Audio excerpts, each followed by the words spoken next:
In last class we discuss अक्षांश रेखाएं class 6 topic lesson 2 class 6 lesson 2 अक्षांश रेखा के बारे में हमने डिस्कस किया था और उसमें हमने देखा था कि ये जो अक्षांश रेखाएं होती हैं ऐसे खींची जाती हैं। ये जब एक एक डिग्री हम ऊपर चलते जाते हैं और यहाँ पे 90 डिग्री उत्तर ध्रुव होता है तो 90 रेखाएं ऊपर खींची जाती है, नीचे नहीं, यहाँ 90 डिग्री दक्षिण ध्रुव होता है, यहाँ पर 90 रेखाएं इधर खींची जाती है। तो ये होती है 180 रेखाएं। और जो बीच में एक रेफरेंस रेखा हमने अज्यूम करते हैं और इसको मिला के 181 लाइन्स होती हैं। अक्षांश रेखाएं कितनी होती हैं? 181 होती हैं। और देशांतर रेखाएं, अब आज हम डिस्कस करेंगे देशांतर रेखाओं के बारे में।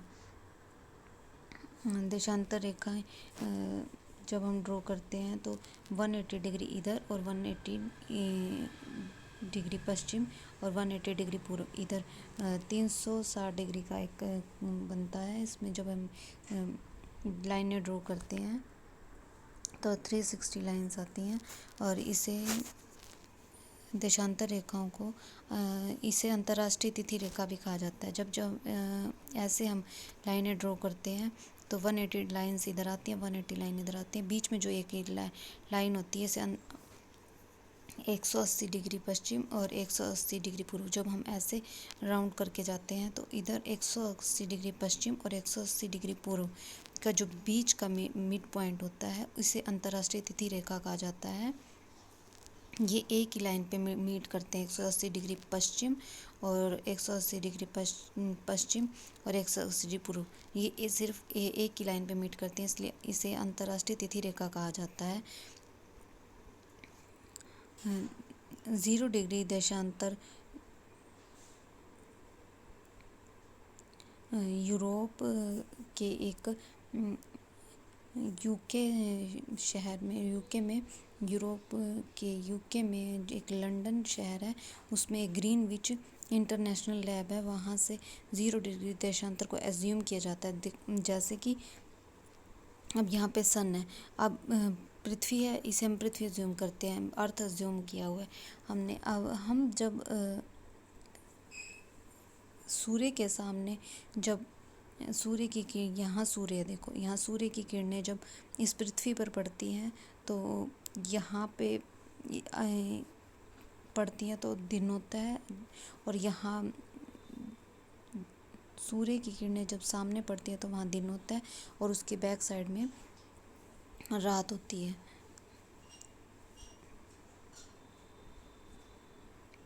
पृथ्वी अपने अक्ष पर पृथ्वी अपने अक्ष पर पश्चिम से पूर्व घूर्णन करती है। जब वो अपने अक्ष पर घूर्णन करती है तो दिन रात बनते हैं। जब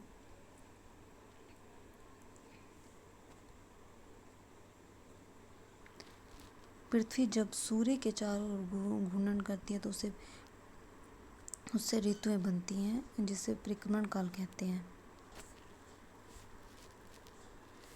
अब यहाँ अक्षांश रेखाएं, यहाँ पे जब अक्षांश रेखाएं खींची जाती हैं तो यहाँ से हम जब यहाँ जाएंगे तो अक्षांश रेखाओं के बीच की जो लंबाई है, इसकी जो लंबाई कम होती जाती है, इसकी दूरी समान रहती है। जो इसके ये बीच की दूरी है ना, वो समान रहती है। अक्षांश रेखाओं की लंबाई कम होती जाती है और दूरी समान रहती है। और देशांतर रेखाओं में लंबाई समान रहती है। अब ये ऐसे देशांतर रेखाएं कहते हैं। अब ये लंबाई तो समान रहती है, जो इनकी दूरी है, देखो ये कम हो गई ना, यहाँ पे ज़्यादा है, जो इनकी दूरी है, दूरी कम होती जाती है और ध्रुवों पर इनकी दूरी 0 होती है और भूमध्य रेखा पर इसकी दूरी ज़्यादा होती है।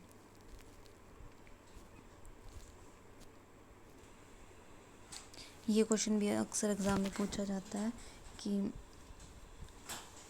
अगर हम 20 डिग्री पूर्व में हैं और कोई दूसरा 50 डिग्री पूर्व में है तो उसका, अगर वो 20 डिग्री पूर्व चला 4 बजे है, जो 20 डिग्री पूर्व में है और कितने बजे वो 50 डिग्री पूर्व में होगा, कितने बजे।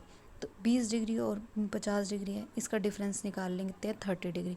और हम कितना समय लगेगा उसे जब वो 50 डिग्री पूर्व में जाएगा। अब ये देखो पूर्व की बात हो रही है, यहाँ से जाएंगे तो हम टाइम हमारा इंक्रीज़ होता है, यहाँ जाएंगे तो हमारा टाइम डिक्रीज़ होता है। अब हमारा आएगा 30 डिग्री आ गया, तो 1 डिग्री में 4 मिनट होते हैं और 30 डिग्री में कितने आएंगे, 120 मिनट, यानी कि वो 2 घंटे। 2 घंटे हम इस 4 बजे में ऐड कर देंगे। ऐड क्यों करेंगे, क्योंकि वो पूर्व में गया, 20 डिग्री पूर्व में है और दूसरा इंसान 50 डिग्री पूर्व में जाएगा, तो वो कितने बजे पहुंचेगा, 50 डिग्री पूर्व में जाने के लिए उससे कितना टाइम लगेगा। तो 2 घंटे हम ऐड कर देंगे।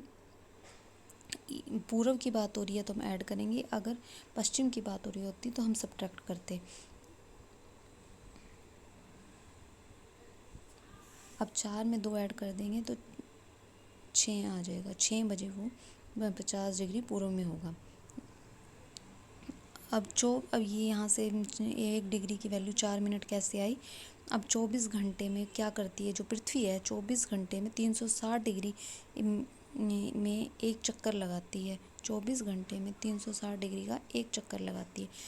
अब 24 घंटे में 360 डिग्री और 1 घंटे में 24 से भाग कर देंगे तो 15 डिग्री।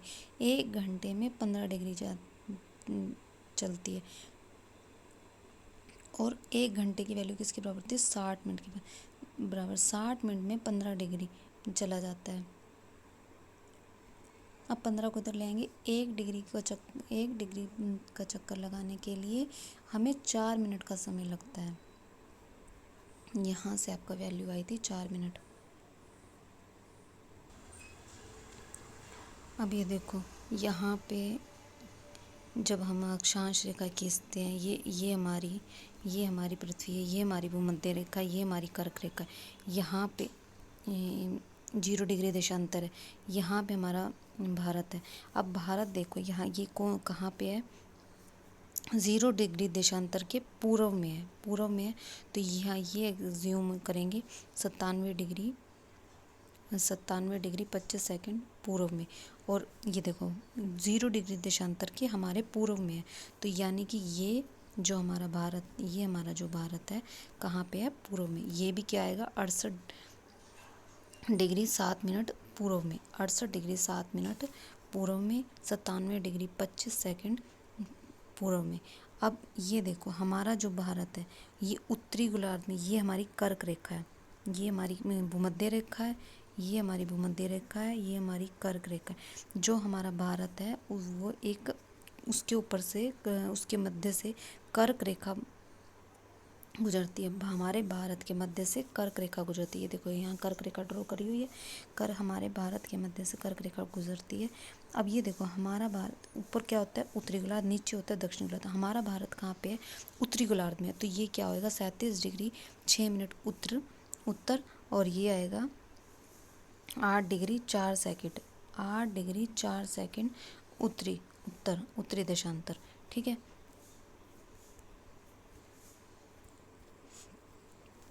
भारतीय मानक समय रेखा, यहाँ पे एक लाइन ड्रॉ की गई है जिसे हम भारतीय मानक समय रेखा के नाम से जानते हैं। ये कहाँ खींची गई है, 82.5 डिग्री पूर्वी देशांतर में।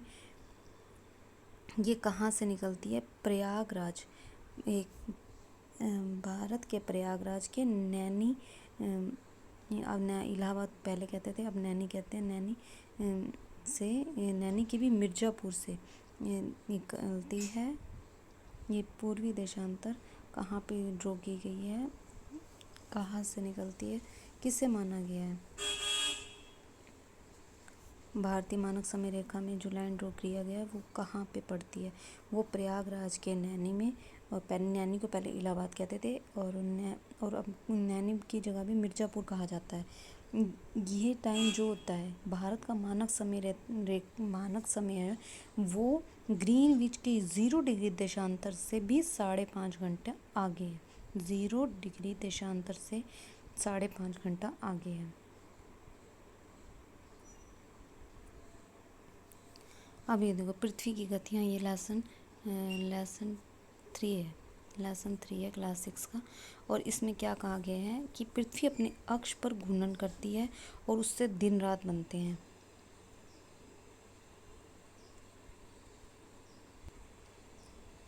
अब ये देखो ये सन है और ये पृथ्वी है। जब सूर्य की किरणें यहाँ पृथ्वी पर पड़ती हैं तो यहाँ पड़ती है, पृथ्वी अपने अक्ष पर 23.5 डिग्री झुकी हुई है, तो यहाँ पर पृथ्वी यहाँ पर पड़ती हैं सूर्य की किरणें, तो यहाँ दिन होता है और दूसरी साइड रात होती है। और इसको क्या कहते हैं, 23.5 डिग्री झुकी है। ये नीचे दक्षिणी ध्रुव, ऊपर क्या है, ऊपर उत्तरी ध्रुव, नीचे दक्षिणी ध्रुव। ठीक है।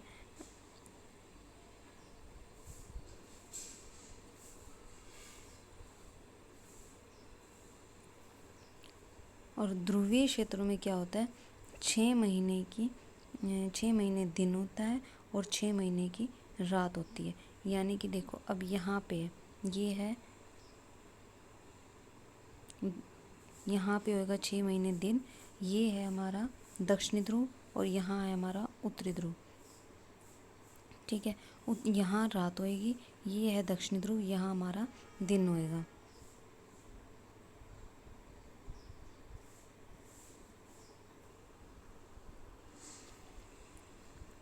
अब देखो ये सन है, ठीक है, ये हमारी पृथ्वी है। अब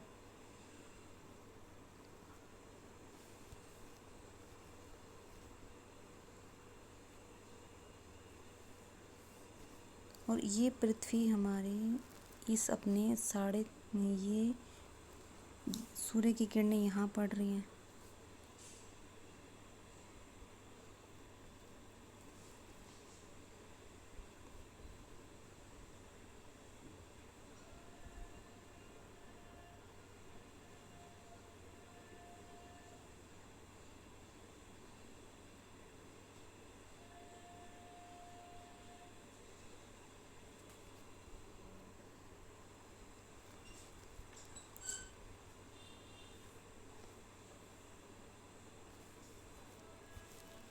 ये पृथ्वी अपने अक्ष पर ये 23.5 डिग्री झुकी हुई है और सूर्य की किरणें यहाँ पड़ रही हैं।